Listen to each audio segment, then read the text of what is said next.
And in those seasons where I'm just like crying every day and new things are being revealed and I'm doing these retreats on trauma and I'm meditating and weeping during the meditations, who has time for that? You know, I don't want to keep doing that. Hey y'all, it's Chimdi. So it has been a couple of weeks since I ended a relationship / a relationship was ended with me. I thought I would come on here and talk to y'all about what I learned in that relationship. And it's interesting because I really care about everyone in my life. I'm like, is that true? Mostly, yes. And so even if I'm not in a relationship with a person, like an active romantic relationship with someone, I still care about them. I still have love in my heart for them. So it's really interesting trying to share everything very tactfully and with love while still being honest. So that is a challenge that I have in this video, is to share honestly and transparently what I learned, knowing that it's very important that I remain rooted in love. So let's see. This first thing I learned is easy to talk about because it's actually about generosity. I was talking to a friend of mine. She was sharing about this idea of like the divine feminine, the divine masculine, and how it's a divine feminine trait to receive and it's a divine masculine trait to give. And so when you have a man who wants to give things to you, often sometimes we as women are like, you know, I can do it on my own, I can create on my own. If there's trauma, it's like being independent was a way that kept us safe, that actually allowed us to get our needs met. And so it can be really difficult in intimate relationships and in partnerships, even in our own businesses, to ask for help, to want to be given things versus earning it and deserving it and all these things. And so it can be really hard when someone is very generous to then receive their generosity. But actually, of course, that is you allowing them to be in their divine masculine. I'm using these very typical masculine feminine terms. We all have masculine, feminine, you know, I'm assuming you know all the backstory. I'm assuming you're just meeting me exactly where I'm at, where you know everything that I know, and we're just talking like friends, you know. So we all have divine masculine, we all have divine feminine, and when we are being healthy in each, that looks like when someone is giving and someone is generous, we are able to receive that generosity. The way it showed up, there were a few different ways it showed up. I'm grateful for all of them.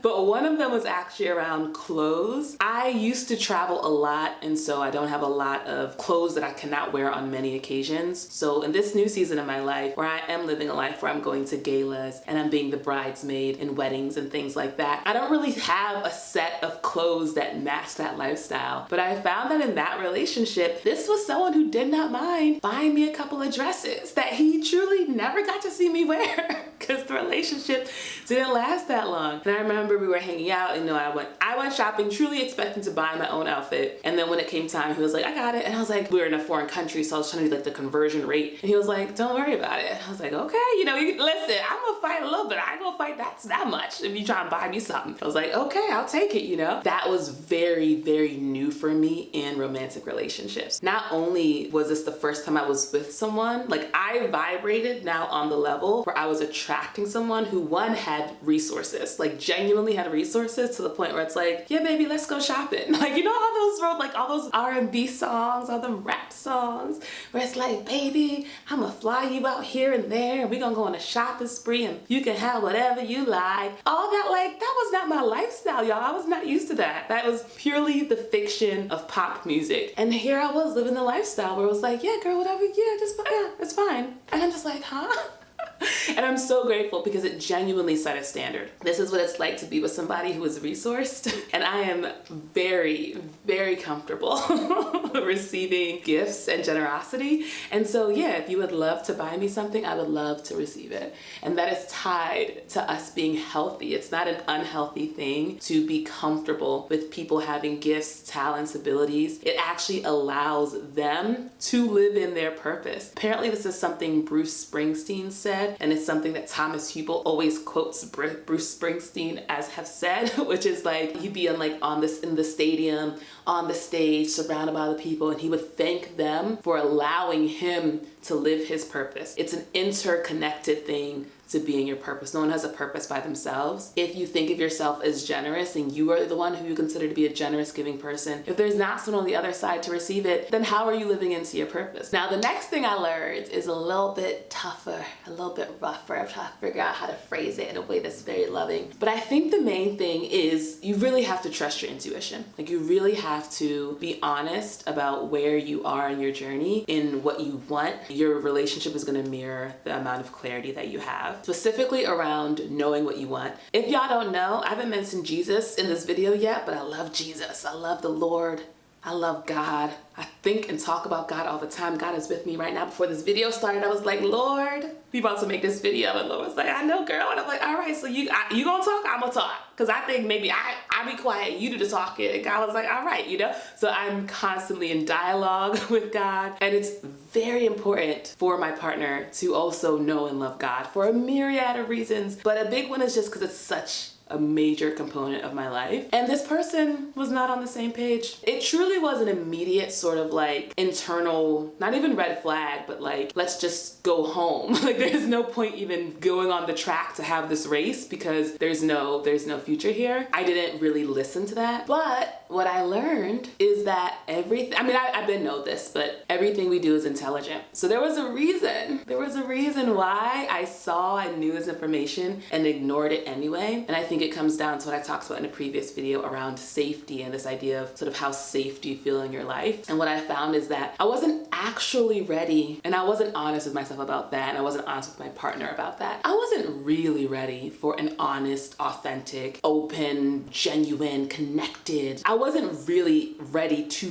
build something with another person, and I wasn't honest with myself about that, and thus could not be honest with him about that. And so what resulted was that we were building this relationship on a foundation with a huge crack in between. And we would have conversations about it. We'd be like, it seems like there's a big ass crack in this relationship.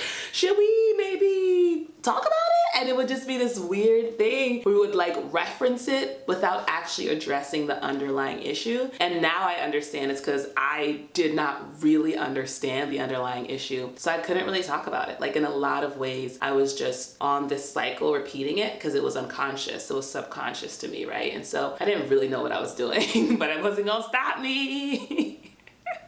It wasn't gonna stop me.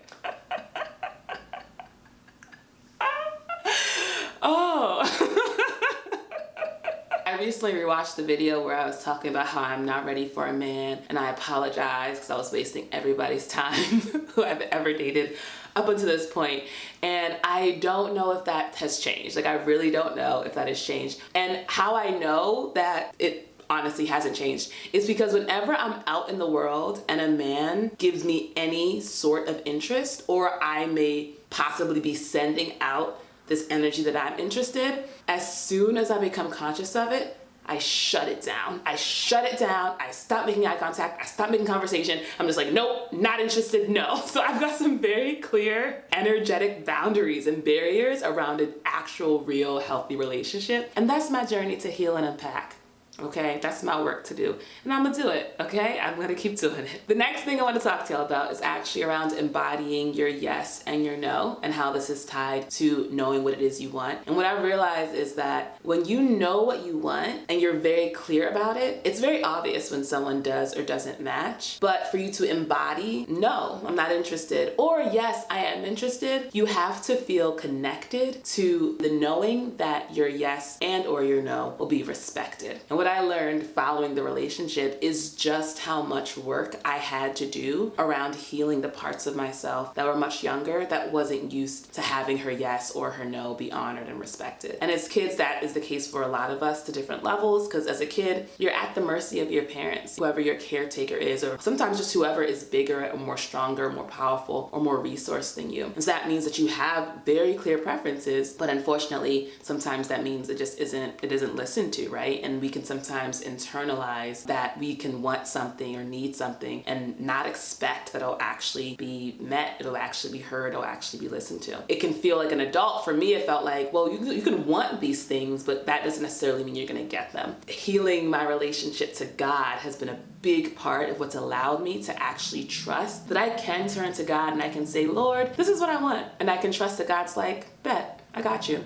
You know, the first time. I don't have to ask multiple times for help. I don't have to be like, hey, and then reminder, that thing I asked for is like, God's like, I heard you the first time. It's on its way. And I'm just like, okay. And I think the fear that these things that we want, that we pray for, that we ask for are not coming is what gets us in situations where we start undervaluing ourselves, undercutting what we really want in life, because we're like, well, this is good enough. This will do. This is good in the meantime. So let me go ahead and sacrifice and make myself smaller than what I'm really capable of to fit within a relationship. And I watched a wonderful video by the lovely Ray Beautiful. Her message was all around not giving up. Like, when you ask God for something, do not think that God hasn't answered your prayers. And I really want to affirm the truth of that. To me, like, God answers my prayers the first time. The time in between me seeing the actual manifestation of the prayer and me asking is all about me. It's all about what stories am I telling myself? What fears do I have? What truths do I not want to look in the face?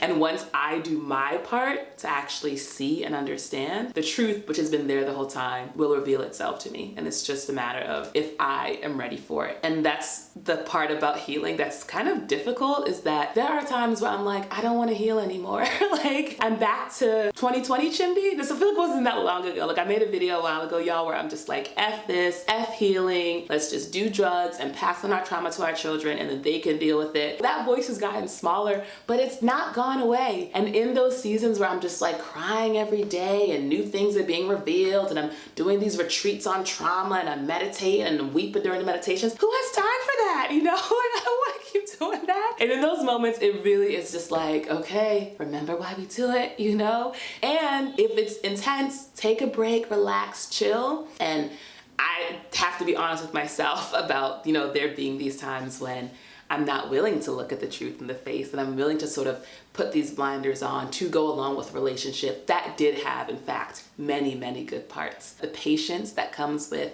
relaxing into knowing that God's got me, that I don't need to worry about any of this stuff, is something I'm developing. Something that Scott Schwenk, he's a breathwork teacher, something he said about our clients. So he does work with like coaches and healers and all these different service providers. He says that how would we move in our business differently if we knew that all of our clients had already been chosen by God? Like, we don't need to worry about like rushing out and making things happen and work and pull. Like, it's like selling all these, it's like, they've already been chosen.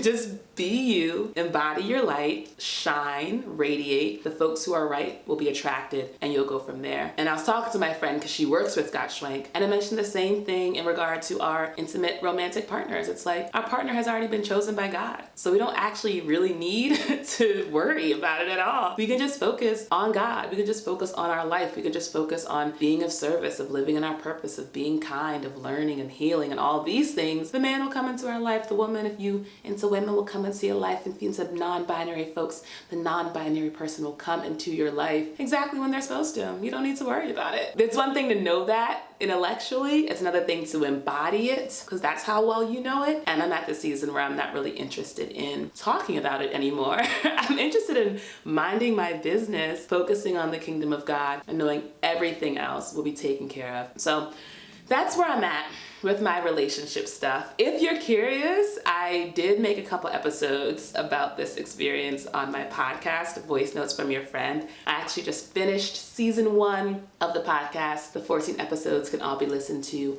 on Spotify or Apple Podcasts, or wherever you get your podcasts from. If you are curious about coaching, I'm a creative coach. Go ahead and find some time with me. You can do a free coaching consult and learn if we're a good fit for each other. Thank you to my Patreon people. Y'all remain the best. I will talk to y'all in the next one. Bye.